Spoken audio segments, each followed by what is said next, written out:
Welcome, Rich Hoops fans. The Philadelphia 76ers are one of the most interesting teams in the entire NBA this offseason. They had some huge question marks for a team that really went all in to try and win the title this year, and they got one game away from making their first conference final since 2001. But now, find themselves in basically the exact same position that they have been each of the last few off-season.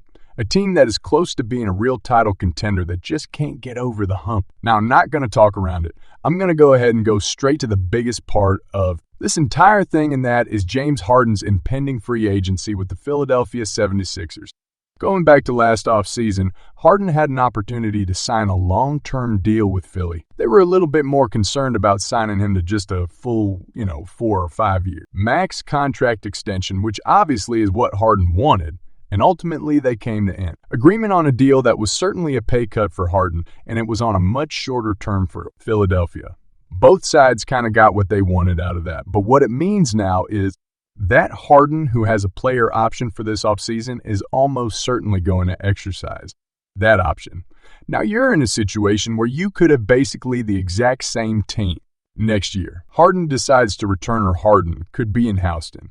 He could be in Phoenix. He could be in a variety of different places depending on different sign and trade possibilities. And if he does leave for nothing, Philly is in a really difficult spot.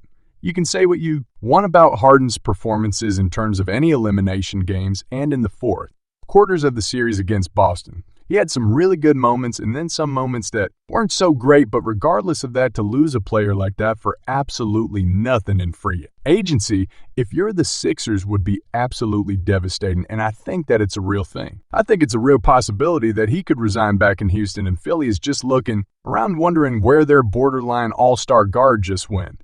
Now, the counter to that would be, why would James Harden want to go back to Houston? Philadelphia, despite some of the flaws on their roster that we're going to talk about throughout the entire video, represents a much better opportunity to ultimately win a title. If you're James Harden, then Houston does, despite the young talent there. Maybe you could make the case that 4 years from now, Houston's a better title team than Philadelphia. But none of that really matters if you're Harden. And by that point, you're going to be, 36, 37 years old, and certainly not the main focal point of the team anymore. So why would he want to go back? Does it make any sense?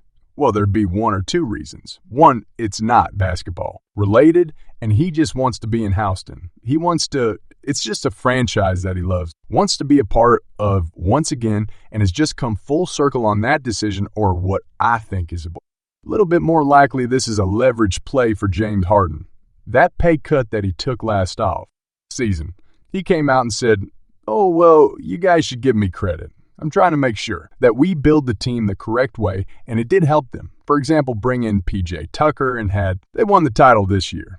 I think that would have been certainly a celebrated move, but also he wants to make sure he gets his money this offseason, and if he has another option in this case, being Houston that has outright cap space to sign, it gives him a lot of leverage against Philadelphia, who, as I've already explained at the beginning of this video, cannot afford to lose this guy for nothing. So I think the Houston stuff is real, but ultimately it really steps up and gives him more money than Houston is able to. I do think that he's going to return, which brings us to arguably the more interesting thing about Philly, and that is the rest of this roster. Because when you look at it, they've kind of put this team together for this most recent season. You have Harden as the player option. 9 is going to be an expiring contract this offseason. The Anthony Melton, they have the PJ Tucker contract long-term, but like PJ Tucker's not going to get any better than he was the series. Still very useful for them, but there's no upside to that deal. And Tobias Harris is an expiring contract going into the 2024 off-season. All these things come together were like the players that were going to help you out in the postseason, like 9 and Melton. Those guys are they're cheap this year, but moving forward, it's going to be more expensive to retain them, and everything kind of centered around making your title push this year, which makes now, having said that doesn't mean that there's absolutely no hope in Philadelphia. You can even, if Harden ends up leaving, put together a really good team around, still the MVP of the league, Joel, and beating that should not get lost in this conversation. Tyrese Maxey is still awesome, and without Harden could potentially step into that role and fulfill it maybe even better than Harden. did over the next couple of seasons? It would take away, a little bit of the playmaking. Of course, in the backcourt, that Harden brings and that combination between him and Maxey. But maybe the team gets a little bit more streamlined without Harden, and then with Maxey really being empowered as the guy in the backcourt.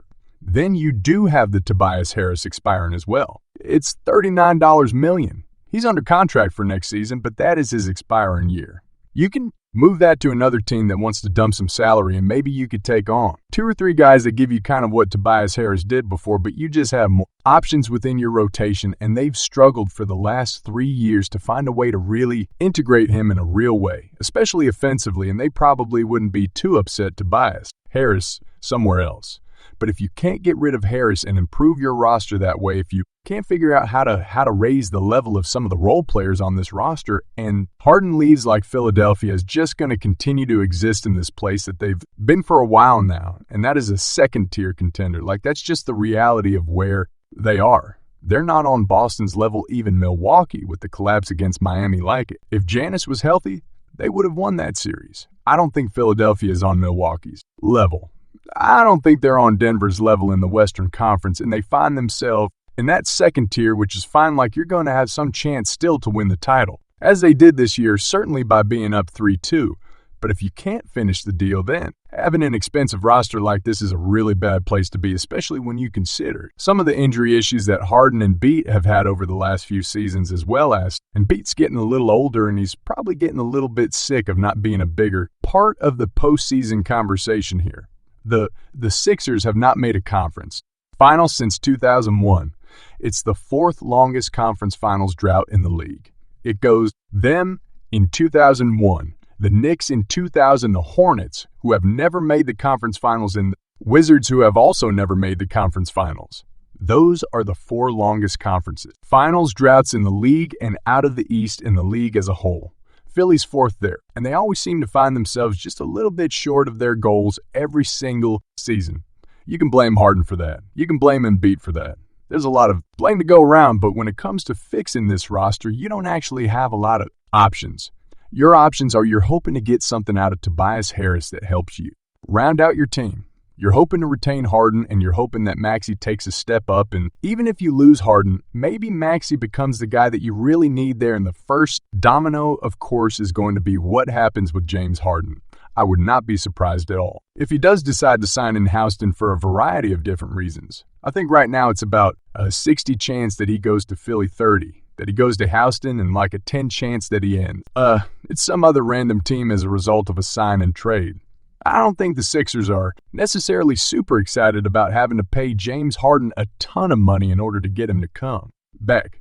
But if your options are give him a ton of money or just let him walk for nothing, they're going to really push to try and re-sign him, I think. And ultimately, it's just a really difficult situation to be. And if you're Philadelphia, the path towards improving this team in a real, legitimate way is really, really difficult to see.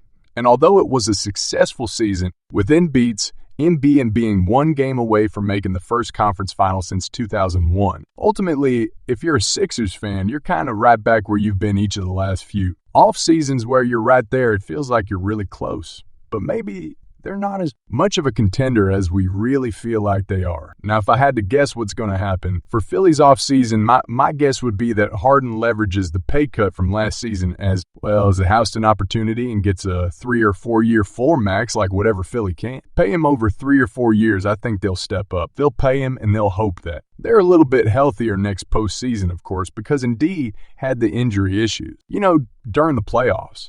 They'll hope that Maxey gets better. They'll sign him to an extension. They'll probably explore trading Tobias Harris, but ultimately your options for getting good value out of him, guys that actually help you, are pretty limited, and maybe they'll look to trade a future first or a couple of second-round picks trying to improve the roster along the edges. And then just run it back. Like, I really feel like that's the situation they're in, where even if it looks a little bit tough in terms of maybe we're not top tier contenders, they almost beat Boston. They arguably should have beat Boston. They had game 6 at home, up 3-2 in the series. They were up in the 4th quarter, and they let the game get away from them. And if they close out game 6 we're looking at this roster in a completely different way because they would have had a fantastic chance to make the finals. And I think if they do make the finals, all the Houston Harden rumors go away.